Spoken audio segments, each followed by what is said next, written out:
और राहुल गांधी और के अंकित लिहाज ये से भी जानना कांग्रेस चाहेंगे पार्टी कि ये के जो लिहाज सुप्रीम से कोर्ट ने सजा पर रोक लगाई है, ये फौरी राहत है या स्थायी राहत है?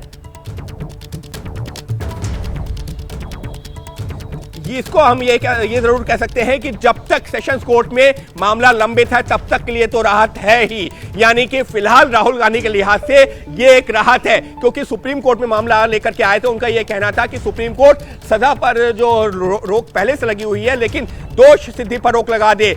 अब ऐसे तो सेशंस कोर्ट में मामला चल रहा है, वो जब तक चलता रहेगा तब तक के लिए दोष सिद्धि पर रोक है। अगर अब यह माना जाए कि सेशंस कोर्ट भी दोषी करार देती है तब वो बात अलग होगी, लेकिन फिलहाल ये जो निचली अदालत ने राहुल गांधी को दोषी करार दिया था और अधिकतम 2 साल की सजा सुनाई थी, बिल्कुल, तो इस बीच एक बहुत बड़ी खबर आ रही है। राहुल गांधी की दोष सिद्धि पर रोक लगा रहे हैं सुप्रीम कोर्ट ने कहा है, तो राहुल गांधी की सजा पर रोक लगा दी है सुप्रीम कोर्ट ने। और राहुल गांधी पर इस वक्त की सबसे बड़ी खबर कि उनकी जो दोष सिद्धि थी उस पर सुप्रीम कोर्ट ने रोक लगाई। अंकित लगातार बने हुए। अंकित, ये बताइए कि प्रमुख दलीलें क्या रही आज सुप्रीम कोर्ट में जो राहुल गांधी के लिए इतनी बड़ी राहत का सबब बन गई?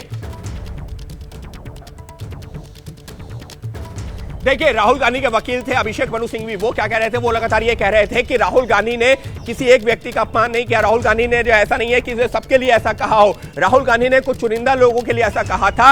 और रही बात जो शिकायत करता है इस मामले में, वो तो खुद पुणेश मोदी लिखते जरूर हैं, लेकिन उनका जो सरनेम मोदी नहीं है, कुछ और है। तो ऐसे में सीधे तौर पर वो भी प्रभावित नहीं हुए हैं। इतना ही नहीं, अभिषेक मनु सिंघवी ने यह भी बताने की कोशिश की है कि भारत के इतिहास में ऐसा नहीं हुआ है कि आपराधिक मानहानि के मुकदमे में जो अधिकतम सजा है वो किसी को दी गई हो, लेकिन राहुल गांधी को वो भी दी गई है। जबकि अदालत ने अपने आदेश में विस्तृत तौर पर यह नहीं बताया है कि राहुल गांधी को अधिकतम सजा क्यों दी गई है और इसके चलते असर क्या हुआ। इसके चलते असर यह हुआ है कि राहुल गांधी की संसद की सदस्यता चली गई। हालांकि जो लगातार विरोध कर रहे थे महेश जेठमलानी, जो कि पुणेश मोदी के वकील थे, वो ये कह रहे थे कि राहुल गांधी ने मोदी समाज का अपमान किया है और इस वजह से उनको यह सजा मिलनी चाहिए, एक नजीर पेश होनी चाहिए। लेकिन सुप्रीम कोर्ट ने अपने आदेश में साफ तौर पर कहा कि राहुल गांधी को लेकर के जो अदालत का आदेश आया है निचली अदालत का, उसमें स्पष्ट तौर पर यह नहीं बताया गया कि आखिर उनको अधिकतम सजा क्यों दी गई। क्योंकि अगर 2 साल से 1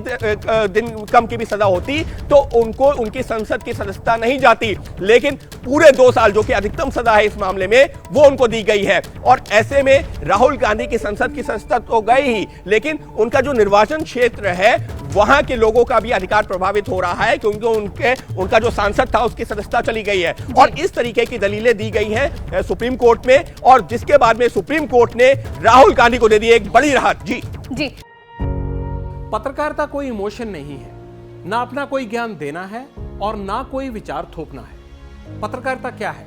पत्रकारिता का मतलब है सही जानकारी इकट्ठा करना और तथ्य बताना। पत्रकारिता आज जितने महत्वपूर्ण दौर में है, शायद पहले नहीं थी। इस दौर से निकलने के लिए सिर्फ सच दिखाने की जरूरत है, वो सच जो आपके हित को आगे रखे। इसलिए अब रात 9 बजे प्राइम टाइम नहीं होगा, ये आपका टाइम है। जगविंदर पटियाल के साथ देखिए पब्लिक इंटरेस्ट 17 जुलाई से सोमवार से शुक्रवार रात 9 बजे सिर्फ एबीपी न्यूज पर। एबीपी न्यूज आपको रखे आगे।